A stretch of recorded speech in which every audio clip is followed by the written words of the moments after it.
స్తోత్రాలు అన్నమయ కృతుల పట్ల మక్కువ బాగా పెరిగింది. మీలాంటి ఛానల్స్ వాళ్ళు చేస్తున్న కార్యక్రమాలు ఫలవంతమవుతున్నాయని చెప్పొచ్చు.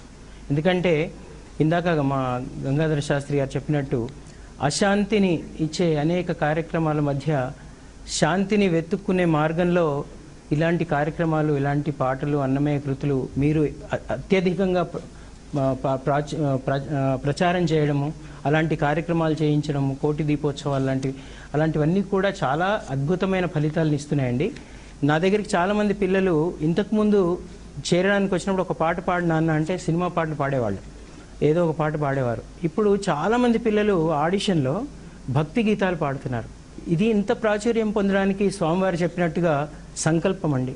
ఆ అపర శారద మాత స్వరూపమైనటువంటి ఆ మహానుభావులు లోక కళ్యాణాన్ని సంకల్పించి రాయడం, అలాగే ఆ కృతిని అందరూ పాడుకునేట్టుగా భక్తి స్వరాలు అంటే కుసుమాలు అనే స్వరాలనే కుసుమాలతో భక్తితో అందరి లోక కళ్యాణం అంటే చిత్తశుద్ధితో మంచి సంకల్పంతో చేసిన ట్యూన్ ఇది.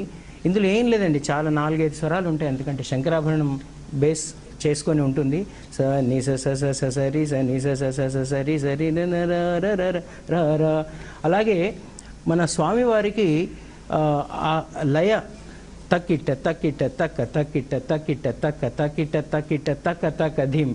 ఆ లయలో కూడా ఒక రకమైనటువంటి అట్రాక్షన్ ఉంది. అటు పదాల పరంగా కావచ్చు, ముఖ్యంగా ఎత్తుగడండి. గరుడ గమన అనే ఎత్తుగడలోనే మన మనసు లాగుతుంది ఆ పరమాత్ముడి వైపు. ఈ అన్నీ కలిసాయండి. అందరి సత్సంకల్పం కలిసి ఇది అందరి హృదయాల్లోకి వెళ్ళిపోయింది. ఎందుకంటే అన్యథా శరణం నాస్తి త్వమేవ శరణం మమ అనే భావనతో ఆయనకే అప్పచెప్పారు స్వామివారు. అయ్యా, మేము పాపులము, మేము తెలిసి తెలియక ఎన్నో చేస్తాం, మమ్మల్ని రక్షించే బాధ్యత నువ్వే తీసుకో అనే ఒక శరణాగతి ఈ స్తుతిలో ఉంది. కాబట్టి పరమాత్ముడు మనందరి హృదయాల్లోకి వెళ్ళినట్టుగా ఉంటుంది ఇది పాట వింటుంటే. అది గంగాధర శాస్త్రి గారు ఎన్ని అద్భుతమైన విషయాలు చెప్పినా, ఎంత అత్యద్భుతంగా దీని గురించి పొగుడుకున్నా సరే తక్కువే అనిపిస్తుంది. ఎందుకంటే అంతగా ప్రజలకు చేరువైపోయింది ఈ గీతం. ముఖ్యంగా ఇలాంటి భక్తి గీతాలు, ఇలాంటి స్తుతులు పాడుకునేటప్పుడు ఆ పాజిటివ్ వైబ్రేషన్స్ ఏవైతే ఉంటాయో అవి తప్పనిసరిగా ఆ ప్రాంతాన్ని అంతటినీ కూడా ఆవరిస్తాయని చెప్పేసి అంటూ ఉంటారు. అది ఎంతవరకు సత్యం? భగవద్గీతలో గొప్ప శ్లోకం ఉంది. పార్థ నైవేహనాముత్ర వినాశస్తస్య విద్యతే నహి కళ్యాణకృత కశ్చిత్ దుర్గతిని తాత గచ్చతి. ఎవడైతే స్వకల్యాణం కోసం ఆలోచిస్తాడో వాడున్నంత కాలమే వాడితో అవసరం ఉన్న వాళ్ళ మధ్యలోనే బతికుంటాడు.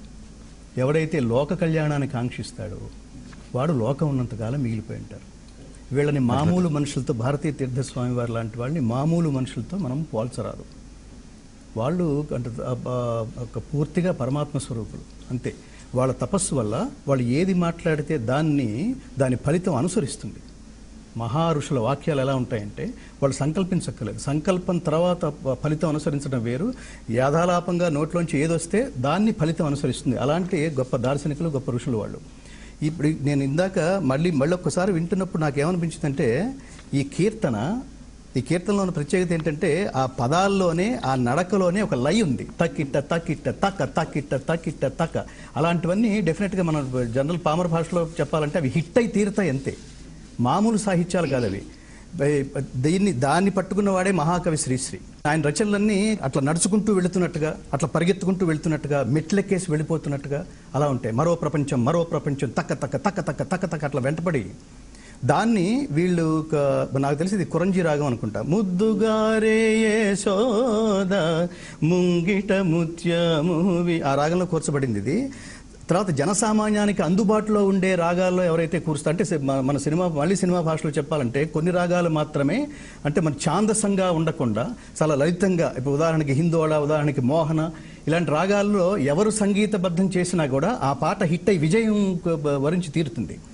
రెండవది ఏమిటంటే నేను ఈ వేదిక నుంచి నేను చెప్పదలుచుకుంది ఇది సంస్కృతంలో రచించబడింది. ఇదే అంశం గురించి మనతో మాట్లాడడానికి ప్రముఖ ఆధ్యాత్మికవేత్త, మహాసహస్రావధాని డాక్టర్ గరికపాటి నరసింహారావు గారు సిద్ధంగా ఉన్నారు. వారితో మాట్లాడదాం. నమస్కారం అండి. నమస్కారం. ఈ గరుడ గమన పాట 1 కోటి మందికి పైగా వీక్షించడం, డౌన్లోడ్ చేసుకొని పాడటం, వారికి చేరువవటం జరిగింది. దీనిపై మీ స్పందన ఏంటి? ఇది గొప్ప విషయం. ఎందుకంటే కవిత్వాన్ని గురించి మనకు ఒక మాట చెబుతారు. మామూలు కవులు, పండితులు ఎన్ని రకాల చెప్పినప్పటికీ కవిత్వం భగవత్ ప్రసాదం. అది మహాతపస్సు వల్ల కానీ సాధ్యం కాదు. జగద్గురు భారతీయ తీర్థస్వామి తపస్సు గురించి ఇంకా మీరు నేను మాట్లాడక్కర్లేదు. ఆ తపస్సులోంచి వచ్చినటువంటి పదాలు ఎలా ఉంటాయంటే వేదతుల్యంగా ఉంటాయి.